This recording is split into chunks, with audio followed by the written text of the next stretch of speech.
Hello everyone, welcome back and let us continue our topic accent neutralization और उसमें हम consonant sounds जो कि हम पिछले लेक्चर से कर रहे हैं वही कंटिन्यू करते हैं। पिछले लेक्चर में आपने प साउंड सीखी, आज हम करेंगे ट साउंड। Now ट sound is the sound of alphabet T. Now when I say T, ना टी को आप जब प्रोनाउंस करते हैं, टी को आप इंडियन एक्सेंट में अगर हम देखें तो हमारी टंग की जो टिप होती है वो हमारा ऊपर जो हार्ड पैलेट जो ऊपर वाला पार्ट होता है यहां उसको टच करती है बिल्कुल सेंटर में, जो कि इंडियन स्टाइल ऑफ स्पीकिंग है। इंडियन एक्सेंट में हम इस तरह बोलते हैं उसको। लेकिन अगर आप अमेरिकन उसमें देखें तो उसको आपकी टंग की टिप जो है आपके गम्स का जो रिज है उसको टच करना चाहिए, lower area of your upper gums, तो उसके बॉटम को टच करना चाहिए, बॉटम रिज यहां पर उसको आपकी टंग को टच करना चाहिए। Just try to do that. T वो आपको आपकी टंग दिखाई देनी चाहिए, t. And then when you say it in Indian style में अगर आप उसको बोलेंगे तो इट्स ट ट। सो इट्स मोर ऑफ ट in Hindi rather than T in English. T T T T. Say that 5 times। T T T T T T. Now it's like if you do that. उसके बाद हम कुछ examples करते हैं इसके। Speak like this, T T T T for 5 times। उसके बाद चलिए कुछ वर्ड्स सीखें।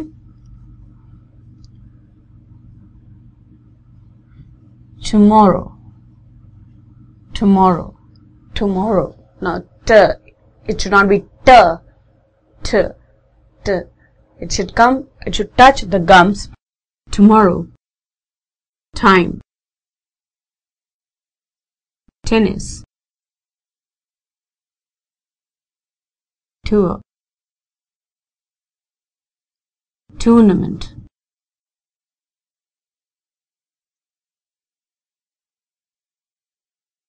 Table. आप अपनी टंग को वहीं रोक लें अगर वो आपके अपर पैलेट के सेंटर पर जा रही है तो उसको टिप पर, गम्स की टिप पर लाके ही टच करें, उसको पीछे ना जाने दें। ये आप खुद कंट्रोल कर सकते हैं, right? So table, tone. So these are few words that you can practice. You speak them and then you can correct them.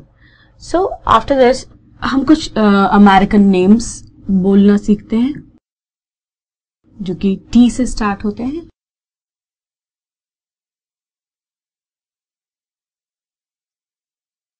Like Tony, Tony, Todd, Teresa, Tom, टायरीन।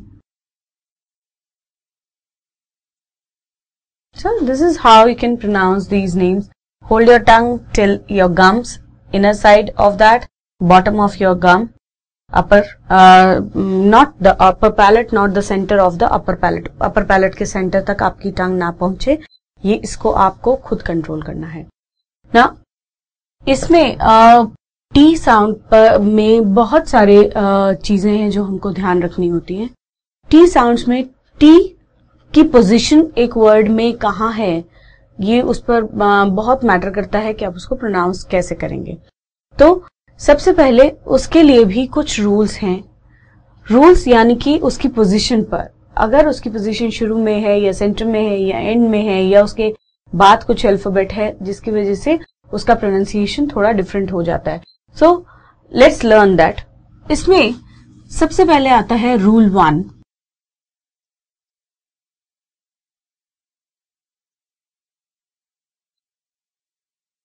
Rule 1 है if T is in the beginning of the word,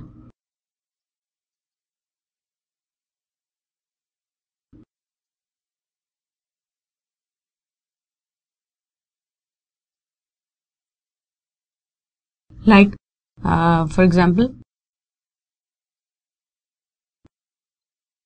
took,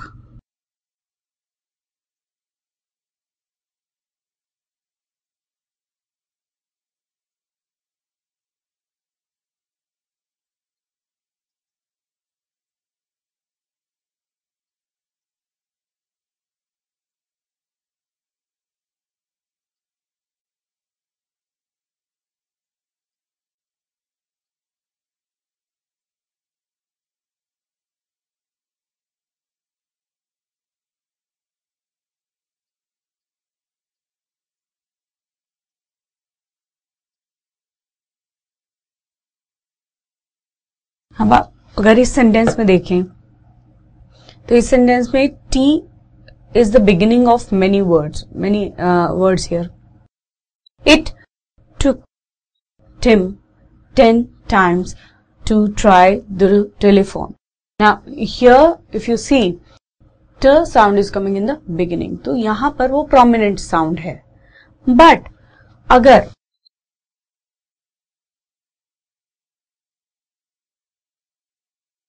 if t is in the middle of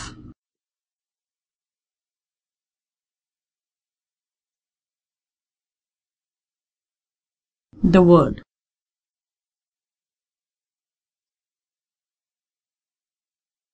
then a soft d sound should be there.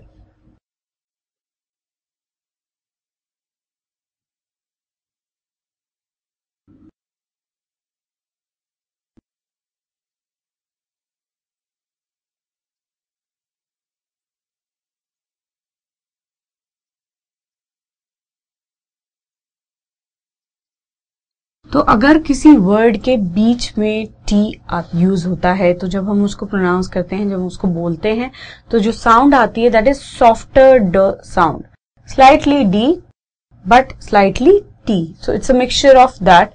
तो उसको softer tone में हमें थोड़ा बोलना होता है as compare to जब कोई वर्ड टी से शुरू हो रहा है. फॉर एग्जाम्पल बटर, अगर हम इसको इंडियन उसमें बोलें it is butter, so it's not, it's butter butter butter, so it's a combination of T and D, softer D. Then you have computer, computer, then matter, water, weight. It's like that. So need to check the way they are pronounced. It's a very, if it is in the middle, it should be softer. यहाँ पर ये बीच में use हुआ है word के, इसलिए आप इसको थोड़ा सॉफ्ट रखेंगे और स्लाइटली सॉफ्ट डी साउंड. दूसरा, आपकी जो टंग है वो फ्लैप करती है आपके बॉटम ब्रिज पर और अपर गम पर, तो it moves a bit, it vibrates, it flaps a bit, थोड़ा सा हिलती है.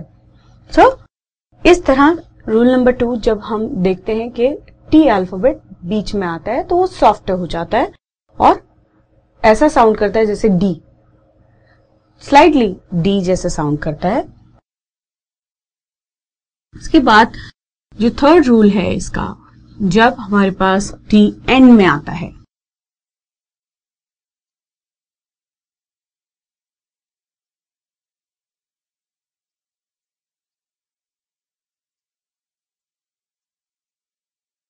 if T is at the end, तो it is called held T. इसको हम कहते हैं held T. held T मतलब आप उस T को रोक लेते हैं, आप उसको पूरा नहीं बोलते, means it's almost silent.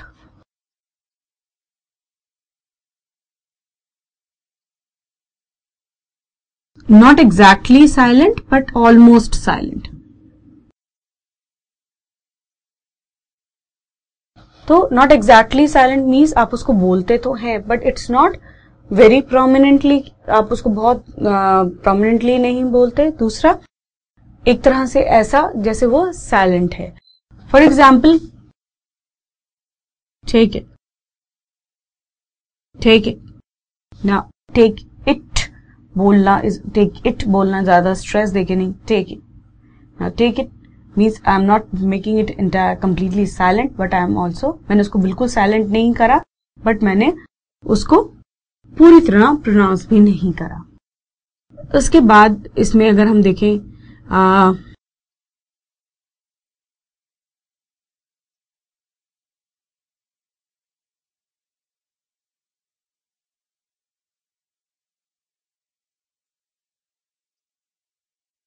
it's what they want to get.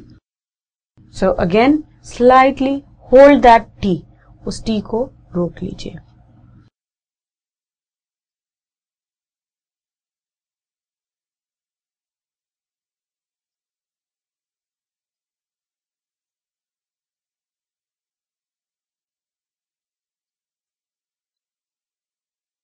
Put them back in the pot. Now pot again, pot नहीं बोलेंगे, pot. T साइलेंट भी नहीं है और exactly pronounce भी नहीं कर रहे हैं. So this is the way how you find when T is at the end. अब एक केस और है जहां पर हम उस T को होल्ड करके रखते हैं, और ऐसा तब होता है जब T N से पहले आता है, मीन्स उस वर्ड में N है T से पहले, means this is rule number 4. If T is before, अगर T N से पहले है किसी वर्ड में,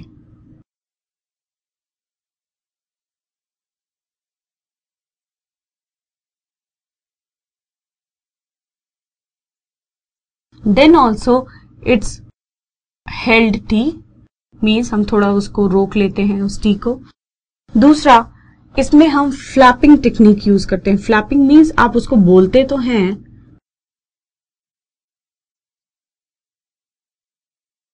आपकी टंग फ्लैप करती है थोड़ा सा, जैसे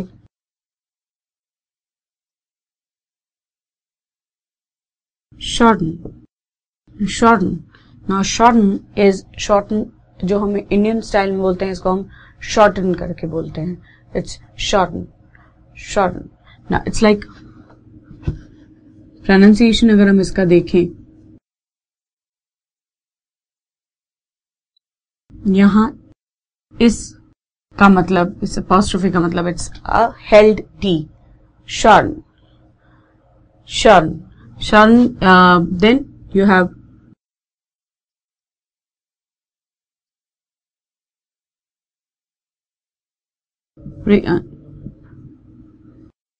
then it's basically more of American rather than neutralizing your accent.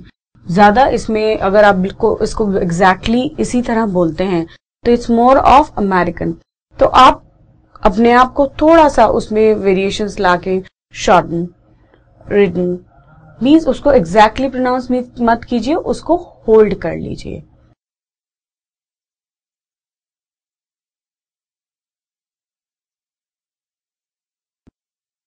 Right?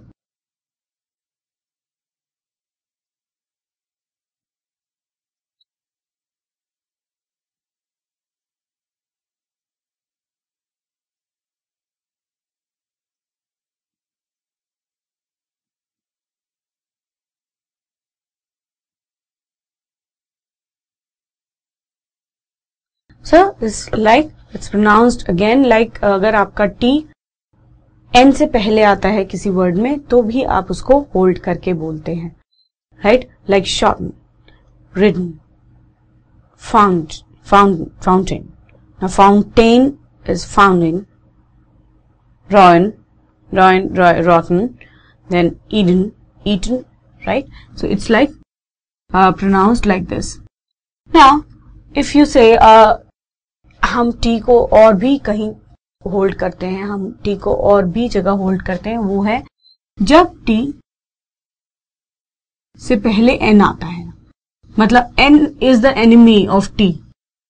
T बहुत डरता है एन से, चाहे वो बाद में आए या पहले आए, वो छुप जाता है, यानी वो साइलेंट हो जाता है। तो आप उसको बहुत ध्यान रखें इस चीज का कि अगर एन है किसी भी वर्ड में पहले या बाद में, तो आपका T goes almost silent. If T is after N or N is before T, then also T goes silent.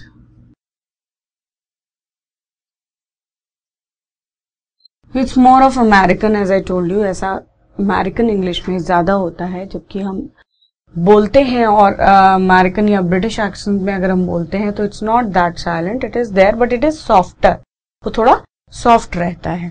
जैसे एक वर्ड है इंटरनेट, जिसको हम इंटरनेट बोलते हैं। So internet and quickly it's spoken quickly as if internet, T is silent. So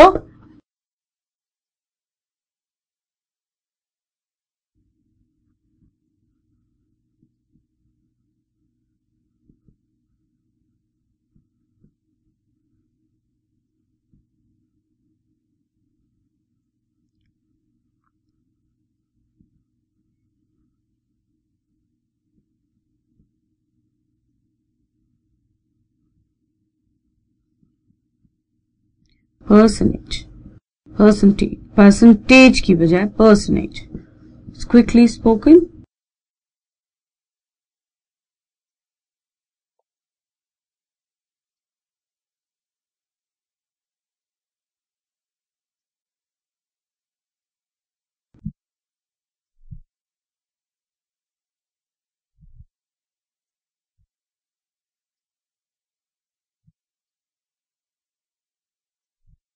And now it is advantage, but it will be pronounced as advantage.